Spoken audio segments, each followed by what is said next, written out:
സുഹൃത്തുക്കളെ, ഇന്ന് ഇറാനും അതുപോലെ തന്നെ ഇസ്രായേലും അമേരിക്കയും തമ്മിൽ നടക്കുന്ന യുദ്ധവും അതുമായി ബന്ധപ്പെട്ട് മിഡിൽ ഈസ്റ്റിൽ ഉണ്ടാകുന്ന പ്രതിസന്ധിയും പ്രവാസികൾക്കുണ്ടാകുന്ന പ്രതിസന്ധികളൊക്കെ എന്താണെന്നുള്ളത് ജസ്റ്റ് ഞാൻ ജെമിനിയോട് ചോദിച്ചിട്ടുണ്ട്. ജെമിനിക്ക് എന്താ പറയാനുള്ളത് നോക്കാം. കാരണം പല വാർത്തകളും പല രീതിയിലാണ് വന്നുകൊണ്ടിരിക്കുന്നത്. മിഡിൽ ഈസ്റ്റിലെ ഇപ്പോഴത്തെ സാഹചര്യം വളരെ സങ്കീർണവും ആശങ്കാജനകവുമാണ്. 2026 ഫെബ്രുവരി അവസാനം യുഎസും ഇസ്രായേലും ചേർന്ന് ഇറാനെതിരെ നടത്തിയ വലിയ തോതിലുള്ള ആക്രമണങ്ങളോടെയാണ് നിലവിലെ പ്രതിസന്ധി ആരംഭിച്ചത്. കേട്ടില്ലേ, ഇറാനെതിരെ ഇവർ രണ്ടുപേരും ചേർന്ന് വലിയൊരു യുദ്ധം ഉണ്ടാക്കിയിരിക്കുന്നു. അതിനുശേഷം മിഡിൽ ഈസ്റ്റിൽ വലിയ മാറ്റങ്ങളാണ് ഉണ്ടായിട്ടുള്ളത്. ഇന്നത്തെ തീയതി 2026 ജൂൺ 6 വരെയുള്ള സമാധാനത്തോടുകൂടി ജീവിച്ചിരുന്ന, ജോലി ചെയ്ത് പ്രവാസികൾ ഉൾപ്പെടെ ജീവിച്ചിരുന്ന ഈ മിഡിൽ ഈസ്റ്റിനെ ഒരു യുദ്ധ സാഹചര്യത്തിലേക്ക് തള്ളിവിട്ട് അവിടെ മൊത്തം പ്രതിസന്ധി ഉണ്ടാക്കിയിരിക്കുകയാണ്.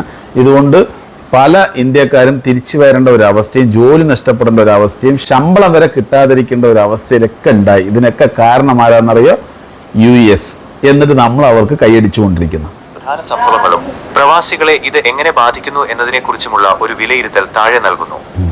മിഡിൽ ഈസ്റ്റ് യുദ്ധം. ഇതുവരെയുള്ള പ്രധാന സംഭവങ്ങൾ. യുദ്ധത്തിന്റെ തുടക്കം 2026 ഫെബ്രുവരി 28-ന് യുഎസും ഇസ്രായേലും ഇറാനിലെ സൈനിക ഭരണകേന്ദ്രങ്ങളെ ലക്ഷ്യമിട്ട് വൻതോതിൽ വ്യോമാക്രമണം നടത്തി. ഇറാന്റെ പരമോന്നത നേതാവ് അലി ഖൊമേനി ഉൾപ്പെടെയുള്ള പ്രമുഖർ ഈ ആക്രമണത്തിൽ കൊല്ലപ്പെട്ടു. ഇറാന്റെ പ്രത്യാക്രമണം. ഇതിന് മറുപടിയായി ഇറാൻ ഇസ്രായേലിന് നേരെയും മിഡിൽ ഈസ്റ്റിലെ US സൈനിക താവളങ്ങൾക്ക് നേരെയും നൂറുകണക്കിന് മിസൈലുകളും ഡ്രോണുകളും തൊടുത്തുവിട്ടു. ഇതോടൊപ്പം ലെബനനിലെ ഹിസ്ബുള്ളയും ഇസ്രായേലുമായി കടുത്ത യുദ്ധത്തിലേക്ക് നീങ്ങി. ലെബനൻ യുദ്ധം. ഹോർമുസ് കടലിടുക്കിലെ പ്രതിസന്ധി. Straight of Hormuz. ആഗോളതലത്തിൽ എണ്ണക്കടത്തിന് ഏറ്റവും പ്രധാനപ്പെട്ട തന്ത്രപ്രധാന മേഖലയായ ഹോർമുസ് കടലിടുക്ക് ഇറാൻ ഭാഗികമായി അടച്ചുപൂട്ടുകയും കപ്പലുകൾ നിയന്ത്രിക്കാൻ ശ്രമിക്കുകയും ചെയ്തു. നമ്മുടെ ഇന്ത്യക്കാർക്ക് ഉൾപ്പെടെ എല്ലാ മനുഷ്യർക്കും മാക്സിമം ഈ ഗ്യാസും പെട്രോളും ഈ കടൽ വഴി കൂടെ ഇങ്ങനെ സമാധാനപരമായി കിട്ടിക്കൊണ്ടിരുന്നതാണ്. ആ ഒരു സ്ഥലത്തെ പോലും പ്രതിസന്ധിയിലാക്കിയത് ആരാണ്? ഇതിനെ പ്രതിരോധിക്കാൻ US നാവികസേന ഇറാന് മേൽ ഉപരോധം ഏർപ്പെടുത്തിയിരിക്കുകയാണ്. താൽക്കാലിക വെടിനിർത്തലും നിലവിലെ അവസ്ഥയും. ഏപ്രിൽ മാസത്തിൽ ഒരു താൽക്കാലിക വെടിനിർത്തൽ പ്രഖ്യാപിക്കപ്പെട്ടിരുന്നെങ്കിലും ഹോർമുസ് കടലിടുക്കിലെ നിയന്ത്രണങ്ങളെ ചൊല്ലിയും ലെബനനിലെ സംഘർഷങ്ങളെ ചൊല്ലിയും USഉം ഇറാനും തമ്മിലുള്ള തർക്കങ്ങൾ ഇപ്പോഴും തുടരുകയാണ്. ഇന്നും ജൂൺ 6 ഹോർമുസ് കടലിടുക്കിന് സമീപം ഇറാൻ വിക്ഷേപിച്ച ഡ്രോണുകൾ US സൈന്യം വെടിവെച്ചിട്ടതായി റിപ്പോർട്ടുകളുണ്ട്. പ്രവാസികളെ ഈ സാഹചര്യം എങ്ങനെ ബാധിക്കുന്നു? ഗൾഫ് മേഖലയിൽ ജോലി ചെയ്യുന്ന ലക്ഷക്കണക്കിന് മലയാളി പ്രവാസികളെ സംബന്ധിച്ച് ഇത് വളരെ വലിയ മാനസികവും സാമ്പത്തികവുമായ ആശങ്കകൾ ഉണ്ടാക്കുന്ന സാഹചര്യം തന്നെയാണ്. എണ്ണവിലയിലെയും വിപണിയിലെയും മാറ്റങ്ങൾ. യുദ്ധം കാരണം അന്താരാഷ്ട്ര വിപണിയിൽ എണ്ണ വിതരണത്തിൽ തടസ്സങ്ങൾ നേരിടുന്നുണ്ട്. ഇത് ഈ എണ്ണ വിലയുടെ മാറ്റം ഇന്ത്യയിൽ വലുതായിട്ടൊന്നും ആയിട്ടില്ല. കാരണം വെറും 7 രൂപയുടെ വ്യത്യാസമുള്ളൂ. യുദ്ധത്തിന് മുന്നേ 104 രൂപയാണ്. അത് നിങ്ങൾ അന്വേഷിച്ചാൽ മതി. പിന്നെ ഇപ്പം യുദ്ധം വന്ന പിന്നെ 114 രൂപ 115 രൂപ ആയിട്ടുള്ളൂ. അപ്പോൾ 7 രൂപേൻ്റെ 8 രൂപേൻ്റെ വ്യത്യാസം മാത്രമേ വന്നിട്ടുള്ളൂ.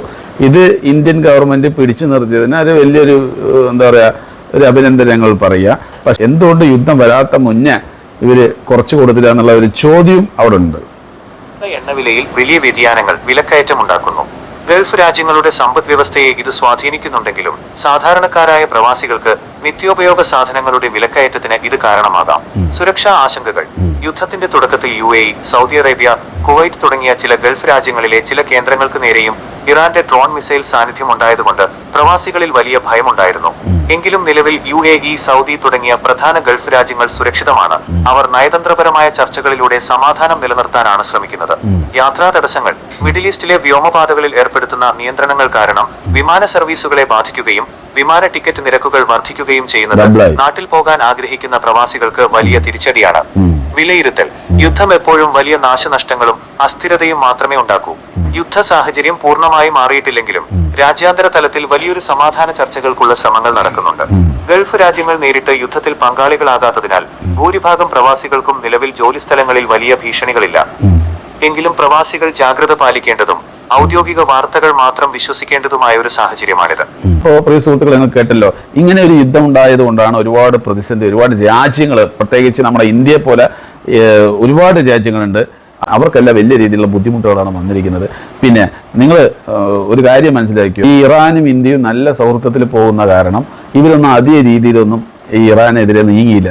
പക്ഷെ വളരെ പെട്ടെന്നാണ് ഇന്ത്യ ഇസ്രായേലിനെ സപ്പോർട്ട് ചെയ്തിട്ട് പോയത്. നമുക്കറിയാമല്ലോ, ഭരണങ്ങൾ കിട്ടിയപ്പോൾ അതോടുകൂടി ഇവന്മാർക്ക് ഇത്തിരി അഹങ്കാരം കൂടി. സത്യം പറഞ്ഞു കഴിഞ്ഞാൽ ഇന്ത്യ വളരെ ശക്തമായി പ്രതിഷേധിക്കേണ്ടതുണ്ട് ഈ യുദ്ധവുമായി ബന്ധപ്പെട്ട്. ഒരിക്കലും ഇസ്രായേലിനെ സപ്പോർട്ട് ചെയ്യില്ല എന്നുള്ളത് ശക്തമായിട്ട് നമ്മുടെ ഭരണാധികാരികൾ പറയുകയാണെങ്കിൽ ഒരു പരിധി വരെയൊക്കെ സത്യം പറഞ്ഞാൽ ഈ യുദ്ധത്തിനെയൊക്കെ പിടിച്ചു നിർത്താൻ കഴിഞ്ഞിട്ടുണ്ടാവും. കാരണം നമുക്കറിയാം ഈ കോൺഗ്രസിൻ്റെ ഭരണകാലത്തൊക്കെ ഒരിക്കലും ഇസ്രായേൽ എന്ന് പറയുന്ന ഈ ഷെയ്ത്താന്മാരെ ഒരിക്കലും സപ്പോർട്ട് ചെയ്യില്ല. പക്ഷേ ഇന്ന് സാഹചര്യം മാറി. അപ്പോൾ കുറച്ചും കൂടെ അഹങ്കാരം കൂടി എന്നുള്ളതാണ് അതിൻ്റെ സത്യം. കോൺഗ്രസ് ഭരണകാലത്തിൽ ഈ സൈത്താന്മാരെ ഒരു രീതിയിൽ സപ്പോർട്ട് ചെയ്തിരുന്നില്ല. അതുകൊണ്ട് ഇവന്മാർ വല്ലാതെ ആടിയിരുന്നില്ല ഈ ഇറാനെതിരെ ഒന്നും. കാരണം ഇറാനെതിരെ വന്ന് നിൽക്കുമ്പോൾ ഒരുപാട് രാജ്യങ്ങൾ വന്ന് നിൽക്കുന്ന ഒരു രാജ്യമായിരുന്നു ഇന്ത്യ. ഇന്ന് സാഹചര്യം മാറി. എന്തായാലും പ്രിയ സുഹൃത്തുക്കളെ, നിങ്ങൾ ലോകത്ത് എവിടെ ഉണ്ടെങ്കിലും പ്രവാസികളാണെങ്കിൽ മിഡിൽ ഈസ്റ്റിലാണെങ്കിൽ കൃത്യമായിട്ട് കമൻറ്റിൽ പറയുക. ഇന്ന് നിങ്ങളുടെ അവിടെ എന്താണ് സാഹചര്യം? നിങ്ങൾക്ക് നാട്ടിലേക്ക് പൈസ അയക്കാൻ കഴിയുന്നുണ്ടോ? ഇന്ന് യുദ്ധ സാഹചര്യം കൊണ്ട് ജോലിയുണ്ടോ? എന്തൊക്കെ ബുദ്ധിമുട്ട് നിങ്ങൾ ഈ യുദ്ധം കാരണം അനുഭവിക്കുന്നുണ്ട്? പറ്റുവാണെങ്കിൽ കമൻറ്റിൽ പറയുക.